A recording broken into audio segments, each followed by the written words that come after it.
Bien, pues buenas tardes, bienvenidas a esta nueva edición de la Escuela de Verano de Humanidades Digitales de la UNED, el curso 2016, que este año versará sobre tecnologías aplicadas al estudio de la poesía. Antes de comenzar con las sesiones que tenemos previstas en el programa, me gustaría hacerles una serie de presentaciones, introducciones a cómo va a desarrollarse la estructura del curso. Unas pequeñas cosas a tener en cuenta para el bien funcionamiento del mismo. En primer lugar, decirles que estamos a su disposición ante cualquier duda o problema que les pueda surgir y que pueden contactarnos tanto en persona como por correo electrónico a mí o a la dirección de linduned@gmail.com. Para aquellos que nos están siguiendo en directo o en diferido, advertirles en primer lugar que los enlaces de retransmisión serán distintos. Los que estáis viendo ahora mismo el curso en directo, este enlace servirá solamente para las sesiones en directo y a través de la propia página web del laboratorio colgaremos otro enlace para las sesiones en diferido 24 horas después de la retransmisión. En la página de lind.uned.es, Escuela de Verano, ahí encontrarán todos los enlaces a las distintas retransmisiones. Los enlaces a la retransmisión están protegidos con contraseña porque no son de acceso público, sino que están reservados a los alumnos del curso y la clave es LINHD 2016. Y el enlace para ver la retransmisión está en este enlace. Como ya varios de ustedes me han advertido, al coincidir hoy este evento con el partido de la Eurocopa, pues si alguien está viendo el partido en lugar de ver la retransmisión en Canal UNED, pues es perfectamente justificable, así que no se preocupen, no habrá ningún problema. Una de las cosas que hemos de tener en cuenta para recibir el certificado del curso a los que asistan en persona y a los que asistan en diferido o en directo es necesario pues dar fe de que han asistido. Entonces, para aquellos que estén en la sala deben firmar una hoja de asistencia al final de cada una de las sesiones, mañana o tarde de cada uno de los días. Si por lo que sea llegan tarde o se van antes, asegúrense de haber firmado con el fin de tener un poco el cómputo registrado. Para aquellos que están asistiendo a distancia se les pedirá una pequeña memoria con un resumen de cada una de las charlas al final del curso. El plazo para la entrega de dicha memoria y la recepción del certificado será el 20 de julio. Además de este vídeo y esta presentación, tenemos una plataforma virtual para poder seguir el curso a distancia que está en la dirección de campusverano.innova.uned.es. Todos los alumnos que se han matriculado en el curso deben tener acceso y haber recibido un email de registro con su contraseña. Si no lo han recibido o no pueden acceder por la razón que sea, les rogamos que nos escriban para poder solucionarlo lo antes posible. En esta plataforma encontrarán las presentaciones PowerPoint de los ponentes, así como materiales y ejercicios de cada uno de los talleres, además de una serie de foros de discusión donde podrán hacer preguntas a los profesores una vez pasadas las sesiones del curso. Aquí es donde se accede a través de la dirección y pinchando ahí pues entrarán en el curso. Para los alumnos que están presentes en esta sala se pueden conectar a la Wi-Fi a través de EduRoam o bien a través de la red de invitados con las claves que aparecen en la pantalla. Si no las ven bien, las tienen a su vez en la puerta y en las paredes de la sala. Para mañana, hoy la sesión estará fundamentalmente orientada a sesiones plenarias de introducción al curso desde el punto de vista más teórico. A partir de mañana los talleres tendrán una perspectiva muchísimo más práctica y por ello les recomendamos que vengan con su ordenador conectado a Internet para poder trabajar y hacer los ejercicios en directo. Asimismo, les recomendamos y les pedimos que por favor traigan instalada, especialmente para la sesión de mañana, esta versión del Oxygen XML, un software de etiquetado, para trabajar con TEI y con XML ya instalada en su ordenador. Si alguien tiene problemas para instalarla, les rogamos que nos lo avisen con antelación, con el fin de que mañana no perdamos tiempo en instalar este tipo de sistemas. Para ello necesitarán tener el Java actualizado en su ordenador, en el archivo JDK, y si alguien tiene Linux, les pedimos por favor que nos lo hagan saber, pues también escribiéndonos por correo electrónico. Como les decíamos, el curso tiene un carácter práctico, necesitamos que traigan su ordenador, que tengan conexión y que también sepan que estamos a su disposición permanentemente a través de esta dirección de correo. Las sesiones serán aproximadamente de 2 horas, aunque descansaremos, es decir, pues intentaremos terminar un poquito antes y que haya un tiempo para café y para desayunar, etcétera. Las comidas las pueden realizar aquí en la Facultad de Económicas, en el segundo piso en la cafetería o en la Facultad de Humanidades, y si alguien tiene ganas de comer un poquito más tranquilamente, un poquito mejor, pues aquí queda cerca también el Museo del Traje. Y por mi parte nada más, comienzo dando la bienvenida al profesor don Fernando Gómez Redondo, catedrático de Literatura y Teoría de la Literatura en la Universidad de Alcalá de Henares, en fin, casi no hay palabras para describir a uno, por no decir a mi gran maestro, especialmente en términos de poesía y de métrica medieval. Y justamente hace unos minutos hablábamos de pues la cantidad de años en que llevamos detrás de todas estas batallas juntos, cuando yo un año hace ya 8 aterricé en Alcalá de Henares y comenzamos a hacer un primer proyecto de estudio de la métrica medieval castellana. Esto ha ido evolucionando, va a dar lugar en breve a un gran libro que esperemos que cambie un poco la historia de la literatura, y también ha sido el proyecto que ha dado pie a todos estos proyectos digitales que vamos a presentar a continuación de las conferencias plenarias de hoy. Y creo que lo que él va a contar a continuación deja en menosprecio todo lo que se pueda decir antes sobre su figura, así que sin más doy paso a su conferencia para que nos cuente un poco los problemas y los principios de la métrica medieval castellana. Elena, una pregunta. Sí. ¿Está allí Luis Fito? Sí.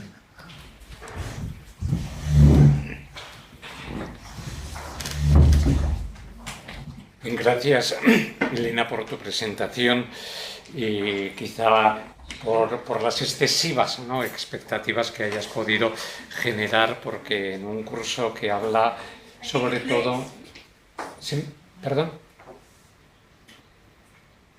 En un curso que va a tratar la aplicación de la métrica a las tecnologías digitales, pues me siento un poco como el verso suelto, ¿no? Que no se sabe bien dónde encajar, y de hecho quizá en el título que voy a dar a la exposición no muy sumaria en la que ahora voy a meterme, principios algunos, problemas numerosos, ¿no? De la métrica medieval castellana, surgidos de ese largo desarrollo, de ese proyecto de investigación que está a punto ya de aparecer. Esta sería la portada del libro, en donde, como ven, lleva ya el pie de imprenta 2016 y estamos recogiendo, ¿no?, el fruto de 30 especialistas que tras un largo recorrido y compartimentación de diversas líneas de trabajo han ido aplicando pues, con bastante acierto un método que construimos de una manera previa para que la obra tuviera un sentido, tuviera una uniformidad y sobre todo esa coherencia permitiera un análisis común. Yo lo que traigo en la tarde de hoy, y no sé si será aprovechable para la aplicación a las tecnologías digitales, son justamente parte de esas nociones que perfilé para poder construir este volumen. Es decir, estamos hablando de los principios metodológicos que hubo que ir cambiando, hubo que ir ajustando a medida que iban saliendo esos problemas que he planteado en el desarrollo de la métrica. Una circunstancia fundamental a la hora de acercarnos al planteamiento de la métrica fue la diferenciación de los sistemas métricos que nos íbamos a ir encontrando a lo largo pues de 3 siglos medios, es decir, desde finales del 12, un poco más, ¿no?, si extendíamos el periodo de análisis hasta el final del reinado de los católicos. Configuré de esta manera 3 sistemas que pudieran permitir entroncar cada una de esas líneas de análisis. En primer lugar, convenía, y esto partiendo siempre del presupuesto de que la métrica tiene que ser necesariamente regular, es decir, la dicotomía de verso irregular o de verso regular no tiene ningún sentido aplicado a la métrica medieval. La regularidad se consigue por distintos medios, ¿no? Y entonces la primera de ellas, la que atendería sobre todo, claro, a un periodo de orígenes y también a un desarrollo de lo que vendría a ser la poesía oral, la denominé versificación isomélica. La regularidad se consigue a través de la ejecución salmodiada, cantilada. Tenemos una indicación de un teórico francés, Jean de Gruchy, que nos habla del cantus gestualis propio de la gesta, las gestas gestas que transmiten los juglares, y entonces, claro, estamos ante un desarrollo del que no nos puede quedar absolutamente vestigio alguno, si escaso alguna huella, alguna referencia, porque en el romancero, que comenzaría a desarrollarse a partir de la mitad del XIV, ¿no?, y que, como Juan Ramón Jiménez lo definiera, ¿no?, es ese río que corre y que llega hasta el presente, ese romancero sería el heredero de buena parte de estos principios de una versificación isomélica, bien que ya con unos periodos métricos más ajustados. Entendemos así dos declaraciones que encontramos situadas en obras que están en un mismo arco cronológico.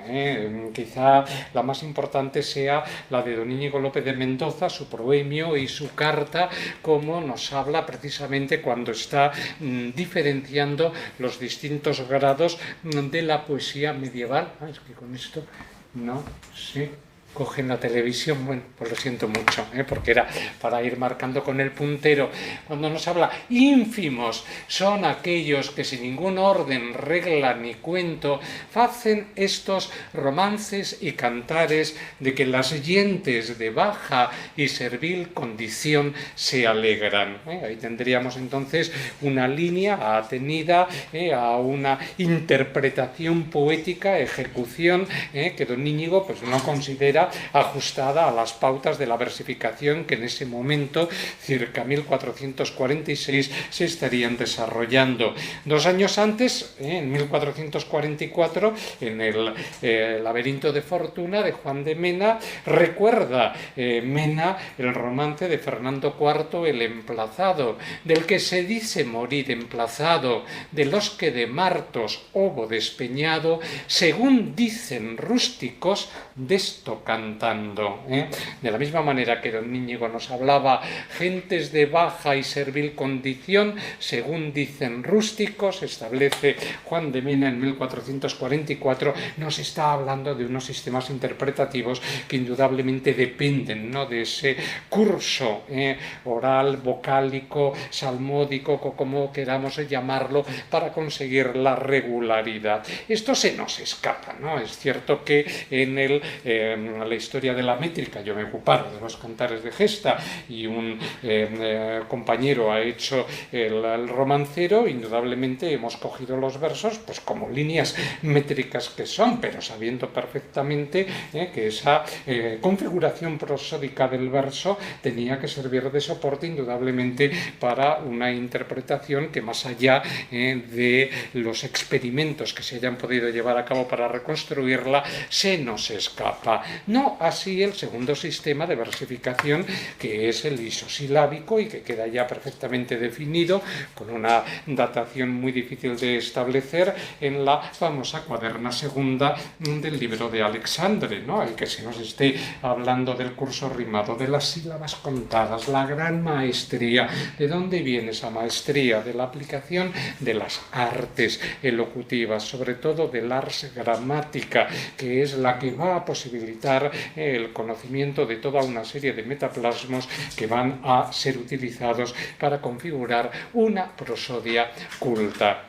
Lo más importante es que ahora no se canta, se dice, es decir, se recita, con lo cual la ejecución del verso va marcada por esas pautas que van a permitir el cómputo silábico que en el cuarto verso se establece, y sobre todo una recepción de grado diferente, ¿no?, en donde los oyentes van a tener que ser capaces de ir, ¿no?, encajando cada uno de los segmentos de un nuevo discurso rítmico. Versificación isosilábica, por tanto, con una regularidad que indudablemente puede verse y medirse ya.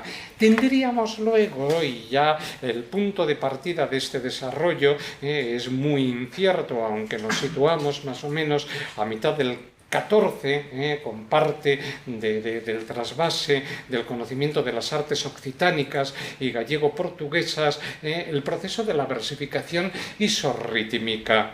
No importa ahora tanto la sílaba como el acento de posición, el lugar en el que va colocado, la fijación, ¿no?, marcada de unos pies rítmicos que son los que van a otorgar al verso ese peso, ¿no?, melódico que vaya a posibilitar al mismo tiempo el trasvase de unos contenidos. ¿Cuándo empezaría esta versificación isorrítmica en donde lo que cuentan son los acentos y no tanto las sílabas? En el prólogo del libro de Buenamor, ahí tenemos el manuscrito ese de la Universidad de Salamanca, al final del mismo, del proemio en prosa, Juan Ruiz no puede por menos de señalar que lo que está presentando no es una obra común de clerecía, es decir, que hay todo un conjunto de composiciones, de poemas que otorgan a ese libro suyo el sello de un cancionero personal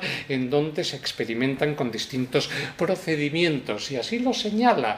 Y compuse lo otro, sí, a dar algunos lección y muestra de metrificar y rimar y de trobar, catrovas y notas y rimas y dictados y versos que fiz cumplidos según que esta ciencia requiere. He destacado el concepto de ciencia frente a la noción de ars que hemos visto antes, que era el punto de inflexión de la versificación clerical. Si avanzamos un poco y cogemos un pasaje de la incompleta arte de trobar de don Enrique de Aragón, nos encontraríamos también con esa valoración de la ciencia llamada explícitamente por don Enrique de Aragón la rítmica doctrina, señalando cómo el ritmo es el que ha de generar la doctrina o el contenido, el conocimiento. Tenemos, por tanto,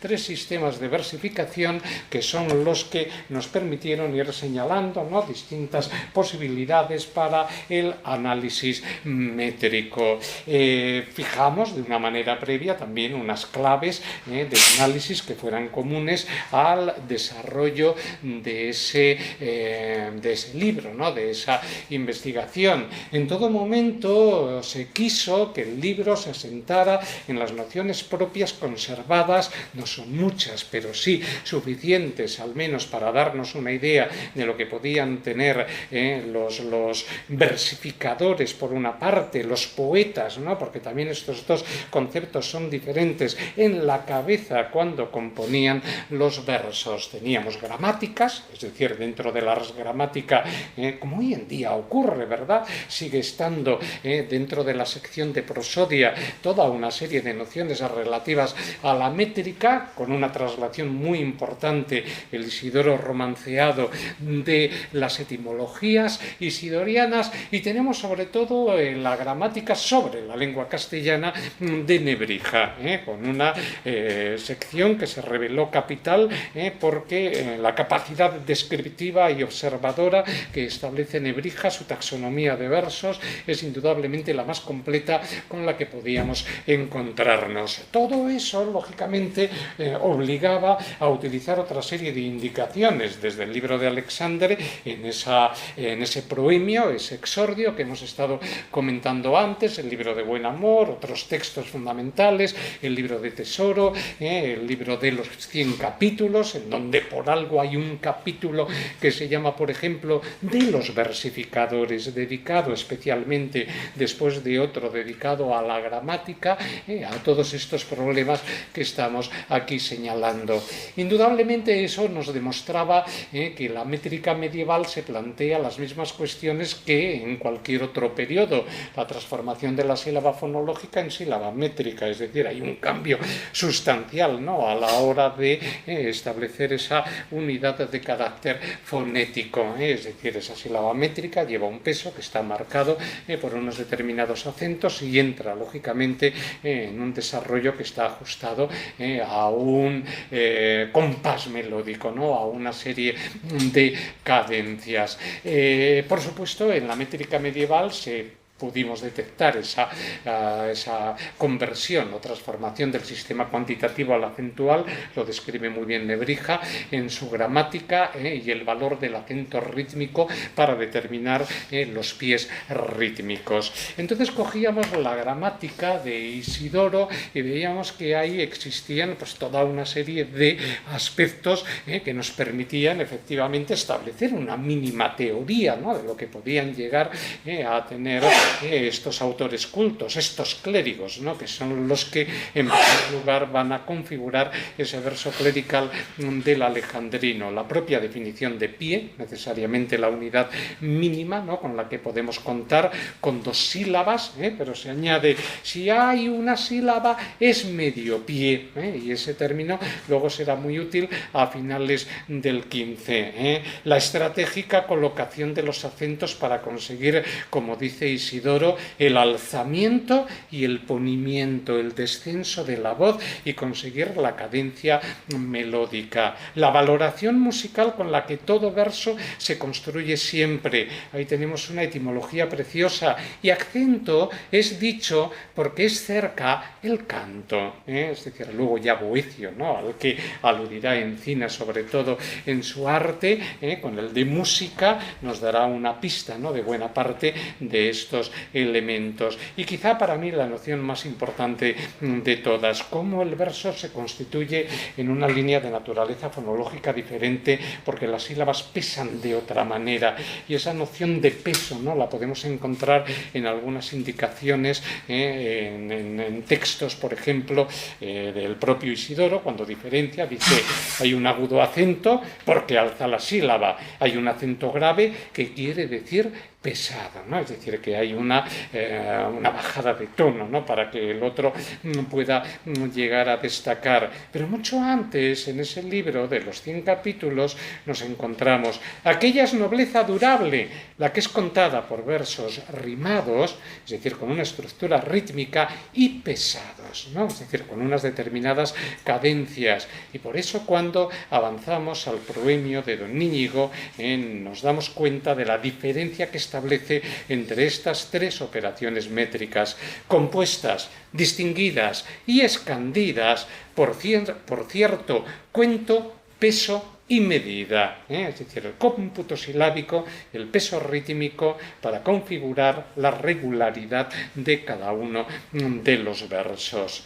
También Isidoro, por ejemplo, nos define el propio proceso, la operación de la escansión silábica, y así dice, escandir, asentar los pies de los versos por los artellos y por las coyunturas de los dedos de las manos, según la regla de la arte manda. Todavía hoy enseñaríamos, ¿no? En las escuelas, me imagino que se seguirá haciendo a los niños a contar los versos, marcando precisamente cada una de esas sílabas por el paso de los dedos. Eso sería el proceso, digamos, configurador del isosilabismo. La isorritmia queda muy bien definida en la gramática de Nebrija. ¿Por qué? Porque él es un gramático latino, ¿no? Y él está con la cabeza siempre pendiente en la poesía latina, ¿no? Intentando recuperar algunos de esos principios o algunos de esos conceptos de la propia métrica latina, pero no tiene más remedio que darse cuenta del enorme auge, ¿no? Que sobre todo a través de los cancioneros ha ido adquiriendo ya la poesía en castellano, y sobre todo tiene un punto de referencia que es Mena, que ha elevado, ¿no? Ese castellano ya a una lengua, casi le ha otorgado la lengua clásica, y para él es el poeta canónico por excelencia, y acudirá continuamente a su obra para ofrecer toda una serie de ejemplos. Precisamente como tiene a Mena y tiene también a don Íñigo, y de vez en cuando menciona a Jorge Manrique, pues observa la poesía romance, la intenta definir y la intenta de algún modo en los capítulos que dedica a la prosodia rítmica ajustar en este sentido, señalando que el sistema cuantitativo no tiene nada que ver con el castellano, y que indudablemente se pueden aprovechar algunas de esas nociones, y él va a intentar aplicar la noción de lo que hoy en día llamamos pie métrico o pie rítmico. Los que quisieron medir aquello en el punto B, que con mucha diligencia componían y razonaban, hiciéronlo por una medida, la cual por semejanza llamaron pie, el cual es lo menor que se puede medir el verso y la prosa. Está también atento al fenómeno de la prosa rítmica, ¿no? En la ficción sentimental encontraríamos, en fin, distintos fenómenos como el isocolon, ¿no? Y la similicadencia que acercan la prosa, ¿no? A una estructura casi propia de la versificación. Una vez que define el concepto del pie, ¿no? Y lo determina con el acento rítmico, marca las posiciones esenciales de los pies conforme a los asientos o a las caídas. Y es Nebrija el primero que establece esa diferenciación que para nosotros resultó crucial. En castellano no tenemos nada más que dos pies. Uno que está establecido conforme a la cláusula de dos sílabas y otro a la cláusula de tres, grupos binarios o ternarios. Porque nuestra lengua no distingue las sílabas luengas de las breves y todos los géneros de los versos regulares se reducen a dos medidas, la una de dos sílabas, la otra de tres. Nebrija habla del espondeo, que lleva dos sílabas tónicas, y del dáctilo, una tónica y dos átonas, no ofrece ya ninguna explicación más. De ahí la importancia de pasar a la siguiente gramática en que otro maestro se ocupa de estas mismas cuestiones, Gonzalo Correas, en 1626. Dirán ustedes, bueno, entre 1492 y 1626 es que no encontramos un desarrollo a los pies rítmicos. Pues nos vamos a Sánchez de Lima, nos vamos a Rengifo, no hablo ya de los tratadistas de poética, ¿no? Que tienen la cabeza puesta fundamentalmente en la recuperación de Aristóteles y no encontramos ninguna explicación tan clara como la que ofrece aquí el maestro Correas. Toda esta diversidad de versos, dice Correas, anda y se mide con solo dos pies o artexos, que se parten como por coyuntura, el uno de dos sílabas, el otro de tres. El disílabo siempre tiene alta la primera con el acento y baja y llana la segunda, tónica átona. Ese es el elemento fundamental de la cláusula bisílaba y podemosle llamar espondeo o troqueo y coreo usando los nombres griegos que pasaron al latín corruptos. El pie trisílabo unas veces tiene alta la primera con el acento y las dos bajas iguales y le podemos llamar dáctilo, como en griego. De ahí entonces la denominación no que fijamos, no la fijamos nosotros, ya está ahí marcado a pie de diapositiva, Tomás Navarro Tomás o Rudolf Baer, ¿no? En los estudios de métrica, aprovechando también la indicación de Nebrija, establecieron la necesidad de estudiar la métrica castellana precisamente con estos dos pies, troqueos y dáctilos. Con todo, insisto en ello porque indudablemente hay muchos sistemas, ¿no? De análisis métrico o rítmico, y cualquier manual pueden ustedes encontrar una pluralidad de estos elementos. Nosotros, atenidos fundamentalmente a la terminología propia que se nos ha conservado del periodo que examinamos, establecimos, ¿no? La necesidad de valorar todo verso precisamente por la combinación de los troqueos y de los dáctilos. Principio fundamental. Problema inmediato. Pie rítmico, troqueo, dáctilo, bisílabo, trisílabo, pero he aquí que 4 años después Encina, en su arte de la poesía castellana, a lo que Nebrija llamaba pie, él le da la significación de verso. Para Encina el término pie significa verso y además lo define. Pie no es otra cosa en el trobar, es una definición preciosa, sino un ayuntamiento de cierto número de sílabas, porque él es, sobre todo, tiende al isosilabismo y llámase pie porque por él se mide todo lo que trovamos y sobre los tales pies corre y rueda el sonido de la copla. Sobre todo esa última imagen, claro, Nebrija es un gramático, Encina es un poeta. Es un poeta que tiene una enorme sensibilidad musical, ¿no? Es uno de nuestros grandes músicos al mismo tiempo y tiene la capacidad de percibir cómo va rodando ese sonido, ¿no? A través del verso. Pero fíjense cómo a finales del siglo XV tenemos un término muy importante, pie, que tiene dos valencias significativas diferentes, lo cual complica bastante el acercamiento a lo que llegaría a ser este desarrollo y como recojo en la línea roja de cierre, lo que esto nos está indicando es que a finales del XV hay una disputa muy importante entre gramáticos y poetas, defendiendo unos un modelo isorrítmico que está validado, ¿no? por una serie de creaciones, ¿no? El arte mayor, como veremos luego, mientras que otros tienden hacia el isosilabismo. En cualquiera de los casos, y de los tres casos diríamos, pero nosotros ya nos vamos a referir solo a los sistemas isosilábicos e isorrítmicos, ese cómputo silábico tiene que establecerse mediante la determinación de unos metaplasmos, las licencias poéticas, ¿no? El quentiae poetarum, que tampoco nos las vamos a sacar de la manga porque son las de siempre. Lo que ocurre es que en la métrica medieval hay algunas que quedan luego relegadas u olvidadas. En primer lugar tenemos la propia definición de metaplasmo, tanto en la gramática de Isidoro como en la de Nebrija, y tenemos sobre todo lo que habíamos señalado al principio, es decir, hay un proceso de conversión de la materia fonológica en una materia métrica, es decir, el verso tiene ya una naturaleza lingüística de carácter diferente, ¿no? Es decir, el significante queda totalmente convertido en un elemento que ha sido atravesado por la fuerza del ritmo,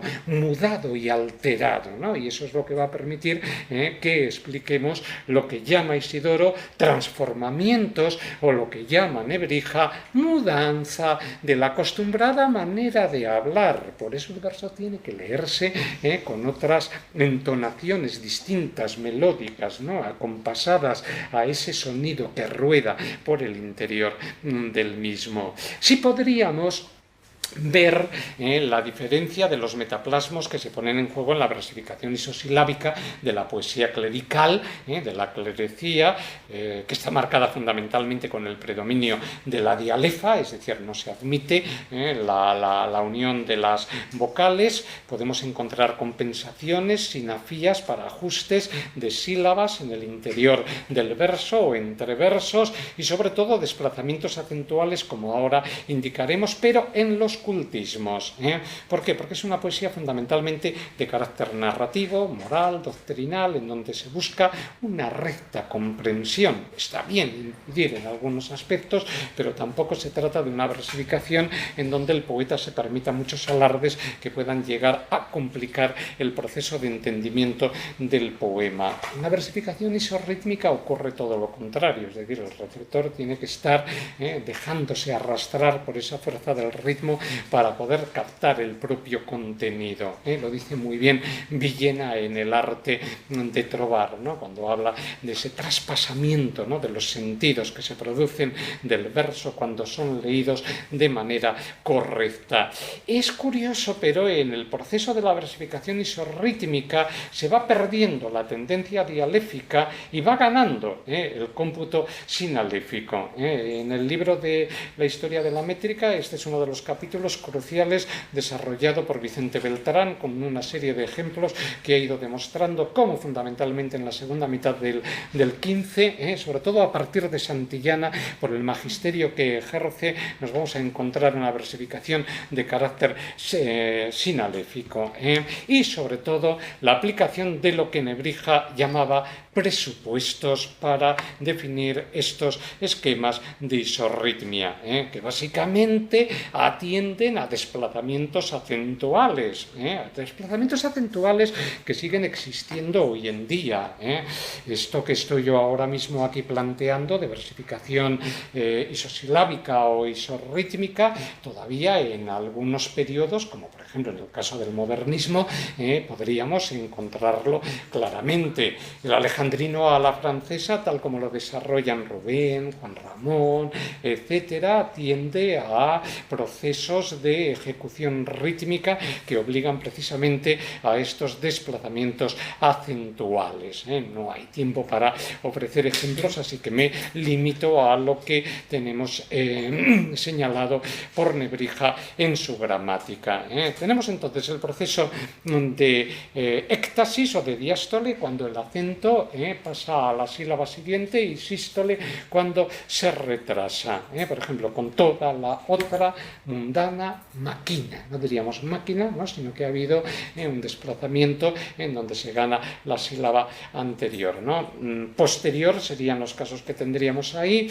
Por ejemplo, colgar de agudas escarpias y bañarse las tres arpias, no arpías, arpias, ¿no? Formándose ahí una sinéresis. O que la fe me tenía dada, no tenía dada, ¿no? Con lo cual hay que establecer un desarrollo, como ven, ajustado a un desplazamiento acentual a la sílaba anterior. Otros metaplasmos que define Nebrija y que lo hace además con plena conciencia del valor que llegan a tener es el de la sinalefa. Dirán ustedes, bueno, la sinalefa, pues bueno, es tan sencillo como darse cuenta, como ponen el ejemplo, para nuestra vida, pero es que estamos arrastrando una versificación en donde prevalece la dialefa, en donde está prácticamente impedida, ¿no?, la unión de las vocales de una palabra a otra.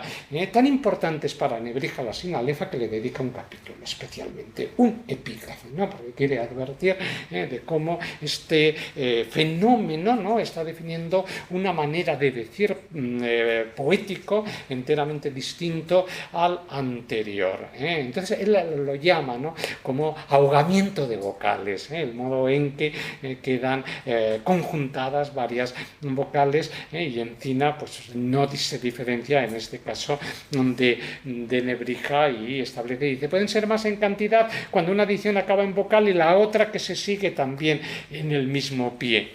Tanto Nebrija como Encina ponen el mismo ejemplo de Mena. Por ejemplo, este metaplasmo ha caído enteramente en olvido. Bueno, en cierto modo, porque no altera para nada el cómputo silábico, pero el gramático Nebrija lo observa. Hay un fenómeno que él llama eclisis o etelisis, que consiste en la pérdida, no de una vocal, sino de una consonante. Como diciendo sotil ladrón, no suena la primera L. Entonces, como hay una pérdida de un material fonético, el gramático se ve obligado a dar cuenta de ello. Es una sinalefa, si quisiéramos, consonántica, que tiene que ser perceptible, sobre todo en el fenómeno de la lectura. Antes de entrar en la clasificación de versos que establece Nebrija, que es crucial, resume, ¿no?, los metaplasmos o los presupuestos. Habemos aquí de presuponer, presupuestos que son los más importantes. Por ejemplo, la sinéresis, dos vocales, y aún algunas veces tres, se pueden coger en una sola sílaba, ¿no? Ese proceso que lo tenemos definido en castellano ahí por primera vez. El fenómeno de la compensación. Podemos entrar con medio pie perdido, el cual no entra en el cuento y medida con los otros. Este sería equivalente a lo que llamamos sílaba en anacrusis dentro de la estructura rítmica de un verso, la sílaba que queda fuera del cómputo de los acentos rítmicos. La sinalefa, por la importancia que le concede Nebrija, vuelve a marcarla, y el incremento por aguda, por oxítona, ¿no?, como él lo explica además. Dice, la sílaba aguda se ha de contar por dos, ¿no?, y presupone que se han perdido en algunas palabras esa E de carácter pedagógico que quedaría señalada de esta forma. En la construcción de los metaplasmos seguiríamos con el arte de Encina de 1496 para ir completando pues este recorrido de los fenómenos. Nebrija nada dice de la pérdida de la postónica en el caso de las esdrújulas, pero sí lo dice Encina. También pueden ser más cuando las dos sílabas postreras del pie son ambas breves, que entonces no valen ambas, sino por una. Una sílaba esdrújula, dos átonas, pues cuentan por una, ¿no? Porque la fuerza tónica embebe en la que está vinculada a esa carga acentual. También él habla del fenómeno de la éctasis o diástole, del desplazamiento acentual en algunas palabras cultas, por ejemplo, de la viuda Penelope, ¿no? Cómo se traslada el acento en este caso, y también habla del incremento de la sílaba métrica en el caso de las oxítonas, ¿no? Con un verso de Fray Íñigo. A Encina le debemos una descripción prosódica del verso con un mayor fundamento, porque, por ejemplo, él marca el valor de la pausa medial, ¿no? En los que son los versos largos, que necesitan que haya dos hemistiquios, fundamentalmente en lo que es el arte mayor. Esa pausa medial obliga, lógicamente, a que en cada uno de esos pies intercisos, como dice aquí Encina, se establezcan o se apliquen los mismos metaplasmos, de tal manera que si al final de un hemistiquio encontramos una aguda, una esdrújula, hay que contar una más o hay que quitar una, que es lo que él está señalando en este sentido.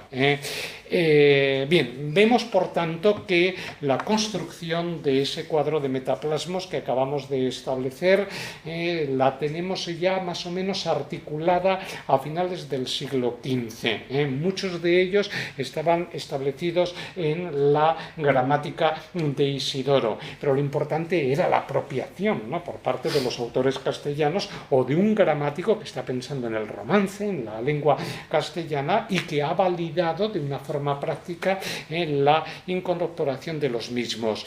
Quiero decir con esto que hasta finales del XV no hay una seguridad cierta sobre el modo en que se podían contar los versos, ¿no? Y que podían, lógicamente, además, con la penetración de las artes occitánicas y de la, sobre todo, de la poesía gallego-portuguesa, podemos encontrarnos, incluso en castellano, diferentes formas de contar los versos, ¿no? Nosotros estamos acostumbrados hasta la última sílaba que entra en el cómputo.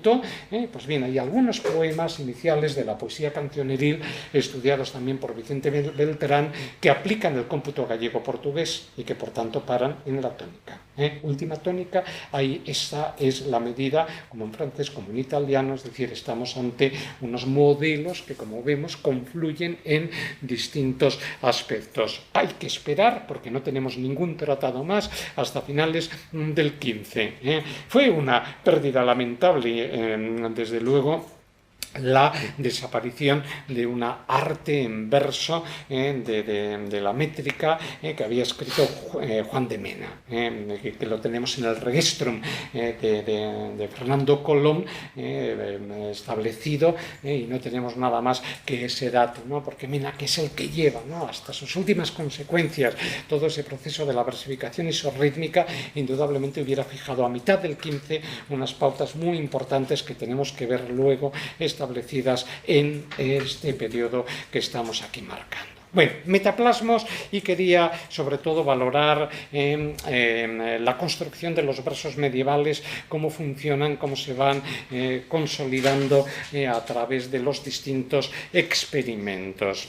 Partiendo de la transformación, insisto, de la sílaba fonológica en sílaba métrica, siguiendo con el hilo de Isidoro. Metros, que son los versos, tenemos metros, versos, pies, es decir, la confluencia de esos términos da ya pie para ir viendo la dificultad, ¿no?, de fijar unos sistemas que puedan ser seguros. Son así llamados porque se determinan por ciertas medidas previas, ¿no?, con una regularidad silábica, y espacios de pies, es decir, la determinación de los pies rítmicos que no salgan más del medimiento de los tiempos. Camensura en griego es dicho metron. También Isidoro nos habla del valor de la pausa final, es decir, Si no establecemos, ¿no?, ese punto de cierre, no podemos sentir la realización del verso y por tanto no podemos percibir el modo en que el sonido rueda, ¿no?, a través del interior de esas sílabas que han quedado marcadas por los acentos. Versus, que son versos, son así dichos porque puestos en su orden por pies son atemplados por cierta fin o término. Solo desde la pausa el verso resulta perceptible en la regularidad, atemplado, ¿no?, en los distintos elementos que distribuye. De ahí que con Isidoro veamos que la valoración fundamental de la expansión silábica esté fijada fundamentalmente por la disposición de los acentos rítmicos, ¿no?, la distribución de los tiempos equivalentes, la configuración de los espacios que determinan los pies rítmicos.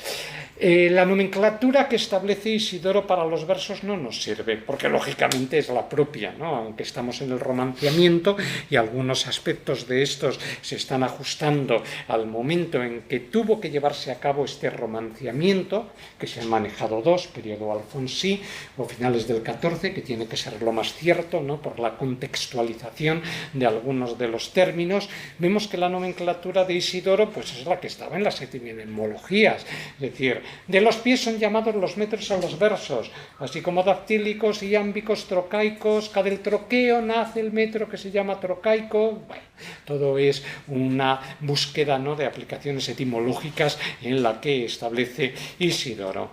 Así que la primera determinación de carácter histórico establecida sobre la versificación medieval la fija don Íñigo López de Mendoza en el proemio que le envía al joven condestable don Pedro de Portugal. Él es el primero en considerar como verso asumible desde el punto de vista de lo que es la dimensión de las reglas, del arte, el verso clerical, ¿no? Entonces él lo dice, el libro de Alexandre, habla del libro de Buen Amor, habla de los votos del pavón, ¿no?, que tanto lamentamos que se hayan perdido, va definiendo, en fin, alguna serie de obras clericales. Pero luego echa la mirada a su alrededor y nos define dos clases de versos cuando habla del libro de don Pedro López de Ayala, ¿no?, que aparece por ahí, Palacio, y llamaron los rimos. Y después, es decir, una vez ya que la versificación clerical, ¿no?, va cediendo paso a nuevos esquemas de construcción rítmica, y después fallaron esta arte que mayor se llama y el arte común, creo, en los reinos de Galicia. Tiene mucha razón don Íñigo, ¿no?, porque de algún modo el arte mayor es el decasílabo galaico-portugués, que no se llega establecido ya con unas determinadas cadencias, y bueno, el arte común, que es el arte real, que es el octosílabo, indudablemente, aunque tiene un asiento propiamente castellano, estaría también ajustado a la poesía gallego-portuguesa. Nebrija, en la definición de las clases de versos que pone en juego, mezcla la nomenclatura latina con la castellana, ¿no? Y él dice, oye, mira, los versos son 6 tipos de versos, todos los que yo he visto en el buen uso de la lengua castellana, es decir, de nuevo, la capacidad, ¿no?, de establecer una taxonomía sobre una experimentación práctica que él valida y que recoge 6 géneros, porque o son monómetros o dímetros, o compuestos de dímetros y monómetros, o trímetros o tetrámetros, o adónicos sencillos o adónicos doblados. Hoy en día no aplicaríamos indudablemente esta clasificación de Nebrija, bien que los últimos términos, el adónico simple y el adónico doblado, ha sido recuperado precisamente a raíz, ¿no?, de la construcción de esta historia de la métrica. En buena medida porque lo que está haciendo Nebrija es utilizar un término latino para algo que ya lo tenía propiamente en castellano. Es decir, la primera clase de verso, el monómetro, es el tetrasílabo, es el llamado pie quebrado, que aplicado al arte real, al octosílabo, pues son los versos de 4 sílabas, ¿no? Y entonces dice, así que el verso que los latinos llaman monómetro y nuestros poetas pie quebrado regularmente tiene 4 sílabas y llaman Llámanle así porque tiene dos pies. Siempre Nebrija dice espondeos, pero tenemos que interpretar troqueos. Y una medida o asiento, como el marqués en los proverbios, y cita ya el arranque del centiloquio, hijo mío, mucho amado, ¿no? Como se van marcando la distribución de los acentos, paramientes, ahí tendríamos ya situado el primer ejemplo de este tetrasílabo o mal su grado, ¿no? Dos troqueos, por tanto, dentro de lo que sería ese orden. Aprovecha la ocasión para explicar el fenómeno de compensación, de tal manera que si un verso de 8 tiene 7 sílabas fonológicas, es decir, la última es aguda, por tanto serían 8 métricas, parece que deja un hueco, ¿no? Que puede ser aprovechado por el tetrasílabo siguiente, el pie quebrado siguiente, para introducir 5 sílabas, algo que es muy común, por ejemplo, en Jorge Manrique.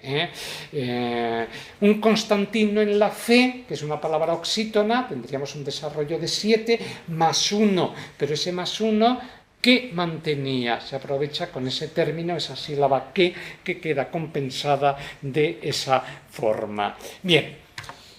El octosílabo lo denomina dímetro yámbico o cuaternario, dicen nuestros poetas pie de arte menor, algunos de arte real, don Íñigo habla de arte común, son 8 sílabas, 4 espondeos, diríamos 4 troqueos, llamáronle dímetro porque tiene 2 asientos, cuaternario porque tiene 4 pies. Tendríamos definido este modelo, de nuevo con el ejemplo de Encina. Y luego habla, en tercer lugar, de un verso muy singular, extraño, porque yo lo tengo identificado en Baena, ¿no? Y tengo que dedicarle tiempo al análisis de este verso que sin duda rompe lo que llegaría a ser la construcción fija, ¿no? del arte mayor de dos periodos equivalentes, que es la combinación de dímetro y monómetro, es decir, 8 más 4, como el ejemplo que él pone, pues tantos son los que siguen la pasión, es decir, se establece una cesura después del periodo de 8 y sigue ya un bloque marcado de ese modo. Bueno, es un fenómeno curioso que habría que ver, porque cuando Nebrija lo establece es porque indudablemente tiene un desarrollo que él ha podido comprobarlo. También con la diferencia que se establece entre los dodecasílabos propiamente, los versos de 12 sílabas para Encina, a los que llama senarios, y que vendrían a tener un desarrollo marcado con 3 dáctilos, como en el ejemplo que pongo ahí, con los versos que va a establecer del adónico doblado, como veremos enseguida, que es el arte mayor. Antes de ello, fijémonos en el acierto que tiene Encina en valorar el tetrámetro, versos de 16 sílabas, lo que nuestros poetas llaman pie de romance. Diríamos, oye, el romancero entonces ya no merece las calificaciones tan peyorativas, bueno, que no eran peyorativas, ¿no? Pero de algún modo alejadas de las reglas, ¿no? Y del arte que habían establecido Santillana o Juan de Mena. Claro que no, porque ya hay un desarrollo propio del romancero trovadoresco que a través de Stúñiga, de Herberey, de Oñate Castañeda, es decir, de toda una serie de cancioneros, el romancero está ya estrechamente ligado a la poesía cancioneril, como en el Cancionero de Londres o en el Cancionero de Hernando del Castillo, el Cancionero General, donde ya hay una sección específica dedicada a los romances, se pone de manifiesto. Así que es obvio que Nebrija en 1492 diga, oye, nuestros poetas pie de romances. Esto me da pie a mí para definir por primera vez este verso fuera de todo prejuicio. Muy importante esa indicación. Como lo es el hecho de que todos estos versos para Nebrija estén establecidos conforme a lo que llegaría a ser en el latín, dicen, los lugares pares. Eso es lo que me ha permitido a mí establecer como un elemento, ¿no?, de análisis de la métrica medieval el concepto o el principio de que la métrica medieval castellana es siempre de base par. Es decir, todos los versos están funcionando regulados precisamente por ese fenómeno de construcción tanto de acentos como de sílabas, como las propias coplas o las estrofas están ajustados a una base par. Razón por la que los versos foráneos que nos vienen de Francia o el endecasílabo, ¿no?, que intenta penetrar desde Italia, no puede cuajar. Ustedes se dan cuenta que, por ejemplo, por mucho empeño que pusiera Santillana, y antes que el Imperial, por ejemplo, en experimentar con el endecasílabo, en ninguna de estas descripciones de los versos medievales encontramos una sola palabra sobre esos versos que se consideran enteramente ajenos a la métrica propia castellana, ¿verdad? Ese es un elemento crucial. Bueno, y luego tendríamos, lo que no tenemos es mucho tiempo para ello, quizá la aportación más singular por parte de Nebrija al estudio, ¿no?, de la versificación cancioneril, la diferencia de, bueno, la determinación de lo que es el verso adónico sobre el esquema de un dáctilo y de un troqueo, con dos modalidades: el adónico simple, es decir, es siempre esta regulación, lo tenemos ahí en el ejemplo: despide placer. La primera sílaba entra con medio pie perdido, no entra en la cuenta, y pone tristura. Po sería la segunda marcada, la primera no entra. En querer, ese verso empieza con una tónica, por tanto da ya el verso de dáctilo y troqueo: vuestra hermosura, y cómo pierde también la primera, pierde medio pie, como dice Nebrija en los presupuestos. Entonces, claro, estos no son hexasílabos, son adónicos simples, como buena parte de lo que llamamos arte mayor no son dodecasílabos, 6 más 6, sino que se corresponden a lo que Nebrija llama el adónico doblado, es decir, la suma de dáctilo-troqueo, siempre de forma continua, con toda una serie de variaciones que quedarían o se podrían ver fundamentalmente con el laberinto de Fortuna, pues con toda una serie de aplicaciones de metaplasmos cultos que obligan a una lectura marcada, ¿no?, con esa cadencia. Era la ínclita reina de España, muy virtuosa, Doña María. Esos serían adónicos puros, porque son 5 más 5, pero por ejemplo tenemos 5 más 6, dame licencia, mudable fortuna, ¿no? El segundo son 6, pero cuentan 5, es decir, se trata de una forma de medir el verso en donde no contamos sílabas, contamos acentos, y siempre es 3 más 2, 3 más 2, con desplazamientos acentuales que provocan en ocasiones, fíjense por ejemplo, con una misma palabra, trágicos, líricos, elegianos, tendríamos ahí un desarrollo, ¿no?, establecido de ese modo, con compensaciones entre versos, como ese Aristóteles que pierde, ¿no?, lo que sería la primera sílaba, compensaciones entre mistiquios, acentuaciones violentas. Segundo, la su. Esa, como es oxítona, cuenta una más: juventud virtuosa, ¿no? Tendríamos ahí un desarrollo marcado de esa forma. Sinafía entre mistiquios, es decir, en el mismo deslate, entra en sinafía, el es medio pie perdido y el adónico es mismo deslate, 3 más 2. Es un proceso muy rígido en lo que llegaría a ser el esquema de la acentuación, y que indudablemente es el que le lleva a Nebrija a buscar la clave en ese adónico, pero que está ya establecido en el decasílabo de la poesía gallego-portuguesa, porque básicamente es este planteamiento que tenemos aquí. Encinas lo intenta explicar de otra manera, porque, como he dicho, para él fundamentalmente cuenta la acentuación isosilábica. Él es un poeta, ¿no?, y atiende fundamentalmente al valor que tiene que llegar a tener la sílaba, y por ejemplo el adónico lo explica de otra manera.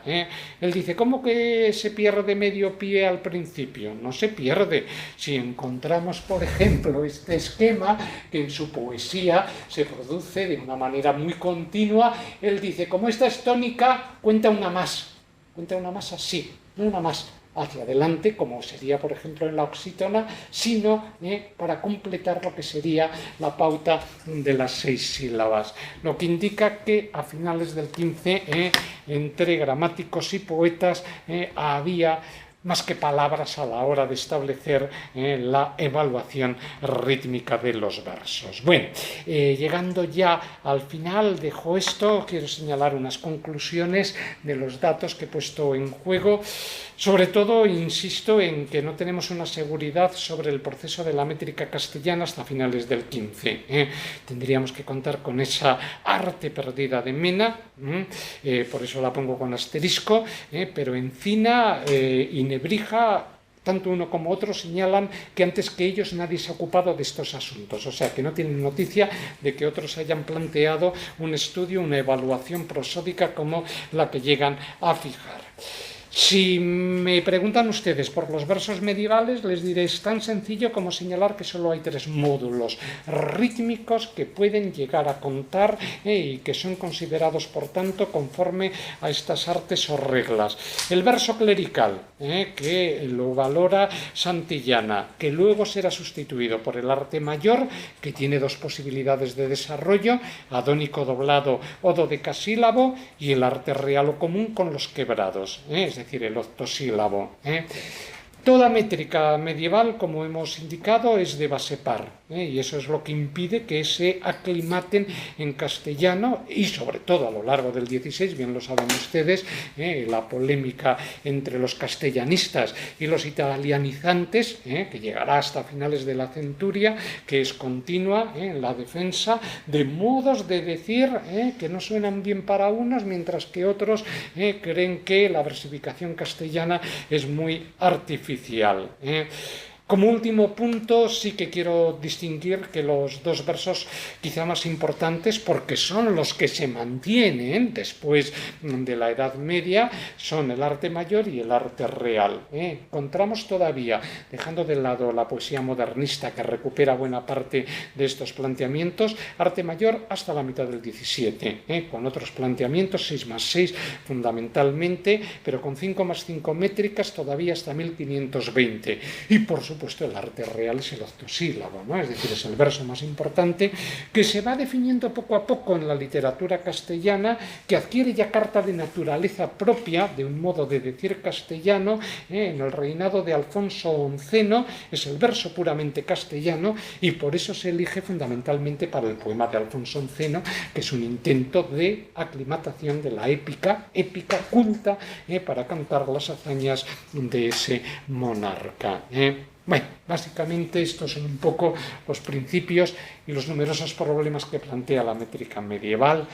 Quedo a expensas de algunas preguntas que quieran ustedes señalar. Gracias.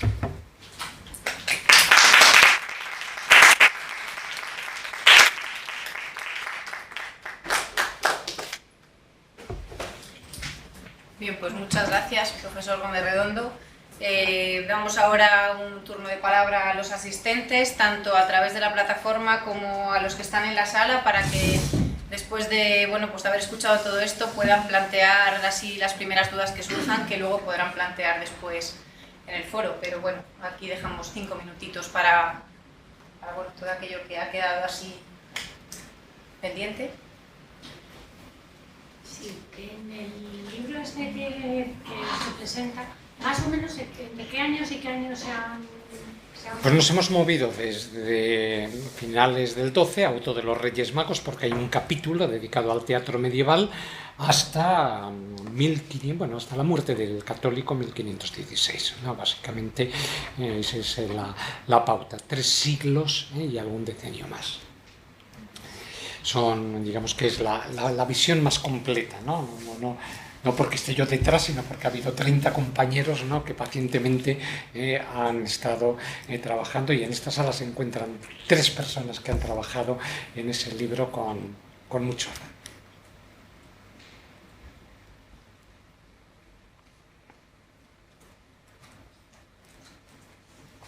¿Otra pregunta? Bueno, en mía no es una pregunta, es una inquietud como siempre. ¿Qué pasa con los cancioneros musicados y la sinalefa y la copia de los versos? ¿Cómo? Porque ahí empezamos con una división tajante entre el texto y la música. Efectivamente. A la hora de estudiarlo, ¿qué peso tiene la copia de los cancioneros musicados para nosotros filólogos? Sí, en el libro se ocupó Isabella Tomasetti justamente de los cancioneros musicales y ocurrió pues, lo que hicimos con la épica, es decir, nos planteamos el análisis del verso como una línea prosódica porque es lo único que podemos nosotros hacer más allá de conjeturar con la posible interpretación. Tenemos que entender que el verso se construye fundamentalmente para el sistema de ejecución, ¿no? Para el que está pensado, es decir, la gran aportación de la versificación clerical es crear un verso para ser leído, no cantado, y eso es lo que hace que necesariamente se tengan que configurar unos metaplasmos específicos. Suponemos que en el caso de los cancioneros musicales, toda la riqueza amplia del sistema isorrítmico tiene que ponerse en juego, ¿no? Pero hasta qué punto la anotación de los restos que se nos van conservando, ¿no? El Colombina, Segovia, etcétera, en estos cancioneros, hasta qué punto esa partitura estaba configurada antes o después del verso, o el verso servía de punto de partida para luego construir ese desarrollo. Quizá la explicación más clara la tendríamos en el propio Encina, que es músico y que es poeta. Y él no quiere decir absolutamente nada sobre lo que es el desarrollo de la música. Y sus romances se cantaban. Las canciones que él componía, lógicamente, tenían una interpretación melódica, pero lo hace como si fuera un segundo punto. Es más, él en su arte está diferenciando entre el poeta y el trovador.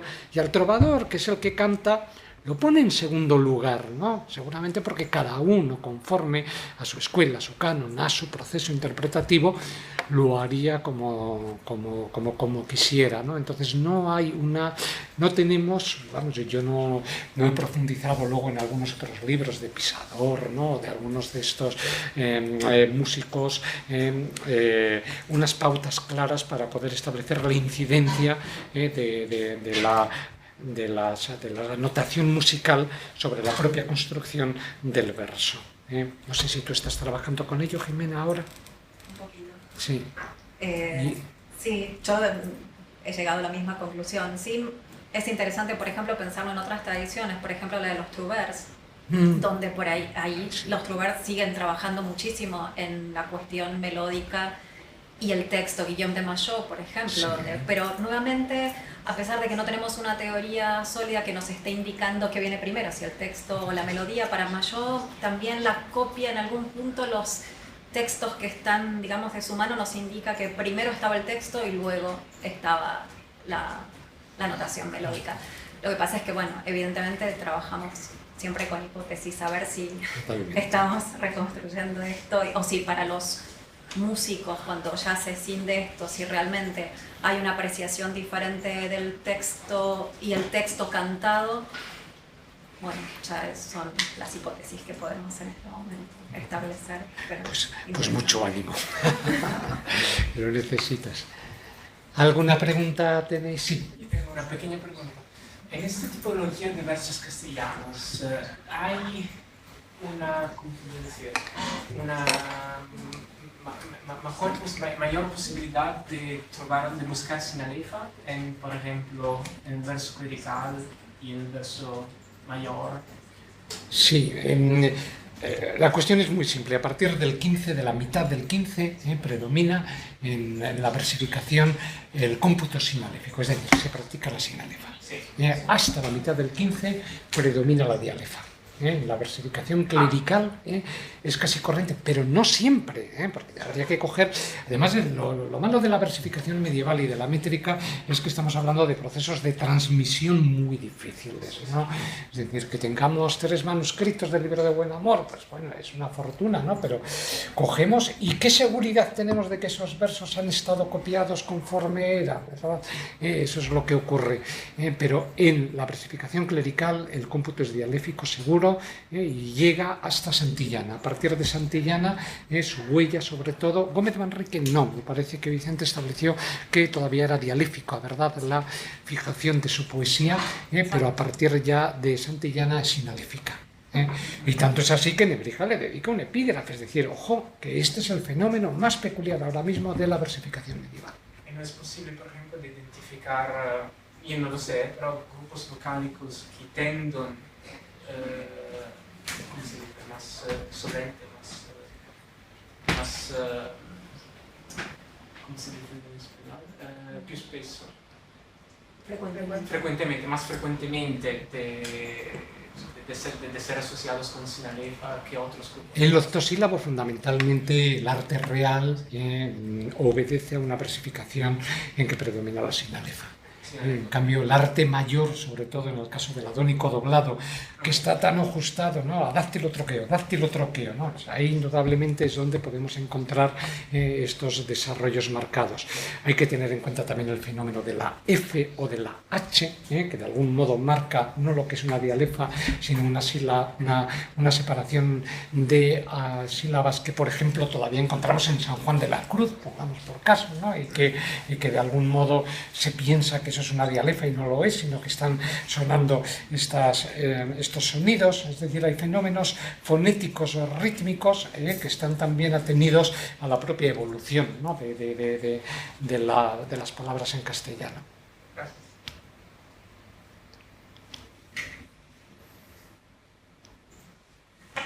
Bueno.